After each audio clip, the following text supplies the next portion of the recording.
नमस्कार। आज बात करते हैं एक बड़ी ही दिलचस्प पहेली की। सोचिए, क्या ऐसा हो सकता है कि एक ही जबान एक ही वक्त पर दो बिल्कुल अलग पहचान रखे? हाँ, यही वो सवाल है, वो विरोधाभास है जिसे आज हम समझने की कोशिश करेंगे। एक ऐसा सवाल जो हमें भाषा, कानून और हमारी पहचान के बीच के बड़े ही उलझे हुए रिश्ते की गहराई में ले जाता है। और इस पूरे रहस्य को, इस पहेली को सुलझाने के लिए हमारे पास एक बेहतरीन केस स्टडी है, मैथिली। तो चलिए, मैथिली के इस अनोखे सफर के जरिए इस गुत्थी को सुलझाते हैं। अब देखिए, इस पहेली को समझने के लिए ना हमें सबसे पहले थोड़ा कानून की दुनिया में झांकना होगा। मतलब भारतीय संविधान के उस हिस्से को देखना होगा जहां भाषाओं को ऑफिशियल रिकॉग्निशन यानी कि आधिकारिक मान्यता मिलती है। ये सारी कहानी शुरू होती है 8वीं अनुसूची से। अब ये सिर्फ एक लिस्ट नहीं है, इसे ऐसे समझिए कि ये भाषाओं का एक वीआईपी क्लब है। इस लिस्ट में शामिल होना किसी भी भाषा के लिए बहुत बहुत बड़ी बात है। इससे उसे एक नेशनल आइडेंटिटी मिलती है, सरकारी सपोर्ट मिलता है और उसका सांस्कृतिक महत्व कई गुना बढ़ जाता है। तो आज की तारीख में इस वीआईपी लिस्ट में, मतलब 8वीं अनुसूची में, कुल 22 भाषाएं हैं जिन्हें आधिकारिक तौर पे मान्यता मिली हुई है। लेकिन यहाँ एक मजेदार बात है, ये जो 22 भाषाओं की लिस्ट है ना, ये हमेशा से ऐसी नहीं थी। जब 1950 में संविधान बना तो इसमें सिर्फ 14 भाषाएं थीं। फिर धीरे धीरे समय के साथ और भाषाएं जुड़ती गईं। और ये जो बदलाव हुए, ये सिर्फ लिस्ट में नाम जोड़ना नहीं था। हर एक बदलाव के पीछे एक बड़ा राजनीतिक और सांस्कृतिक संघर्ष था, जो भारत की लिंग्विस्टिक डाइवर्सिटी यानी भाषाई विविधता को दिखाता है। और हाँ, इसी कानूनी फ्रेमवर्क में हिंदी का एक बहुत ही खास रोल है। संविधान का आर्टिकल 351 केंद्र सरकार को एक जिम्मेदारी देता है हिंदी भाषा को बढ़ावा देने की, उसे फैलाने की। और ये आर्टिकल हमारे आज के टॉपिक के लिए बहुत जरूरी है, क्योंकि यही हिंदी और उसकी बोलियों के रिश्ते को समझने की चाबी है। वैसे सिर्फ यही नहीं, और भी आर्टिकल्स हैं, जैसे आर्टिकल 343 जो हिंदी को राजभाषा यानी ऑफिशियल लैंग्वेज बनाता है, या फिर आर्टिकल 345 जो राज्यों को अपनी खुद की ऑफिशियल लैंग्वेज चुनने की आज़ादी देता है। ये सब मिलकर ना भारत की जो कॉम्प्लेक्स लैंग्वेज पॉलिसी है, उसकी तस्वीर बनाते हैं।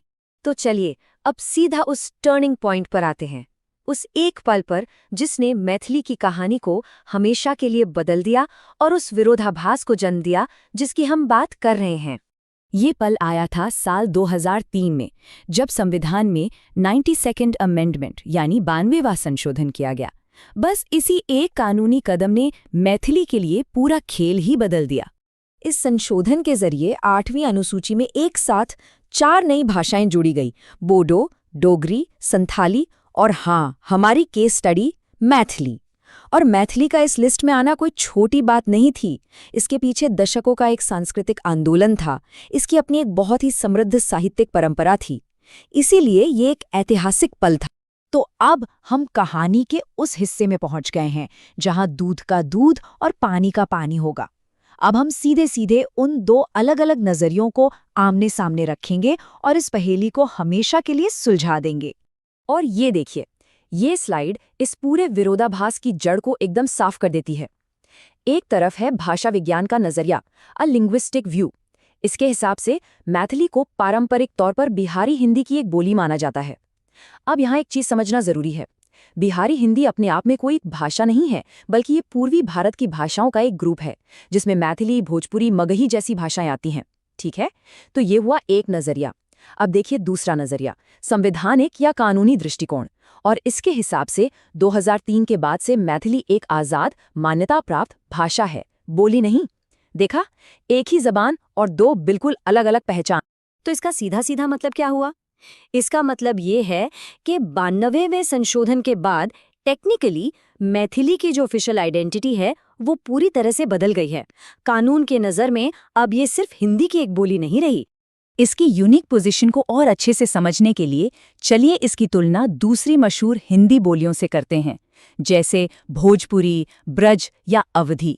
ये आज भी आधिकारिक तौर पर बोलियां ही हैं। क्यों? क्योंकि उन्हें 8वीं अनुसूची में अलग से जगह नहीं मिली है। यहीं पर मैथिली सबसे अलग हो जाती है। तो अब सवाल उठता है कि ठीक है, ये तो एक कानूनी बदलाव है, पर क्या ये सिर्फ एक टेक्निकल फॉर्मेलिटी है या इसका कोई गहरा मतलब भी है? चलिए इसके असर को समझते हैं। तो ये क्यों मायने रखता है? अरे ये बहुत ज्यादा मायने रखता है। सोचिए, जो करोड़ों लोग मैथिली बोलते हैं, उनके लिए ये सिर्फ एक कानून नहीं है, ये उनकी सांस्कृतिक पहचान को मिला एक सम्मान है।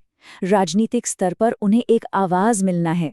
और ये इस बात का सबूत है कि भाषा कोई पत्थर की लकीर नहीं होती, वो भी समय के साथ बदलती है, विकसित होती है। और मैथिली के स्टेटस में इस बदलाव ने ना एक नई और बड़ी मज़ेदार बहस छेड़ दी है, खासकर एकेडमिक्स और स्कॉलर्स के बीच। और वो बहस एक सवाल से शुरू होती है। सवाल ये है कि तो अब हिंदी की कितनी बोलियां हैं, 18 या 17?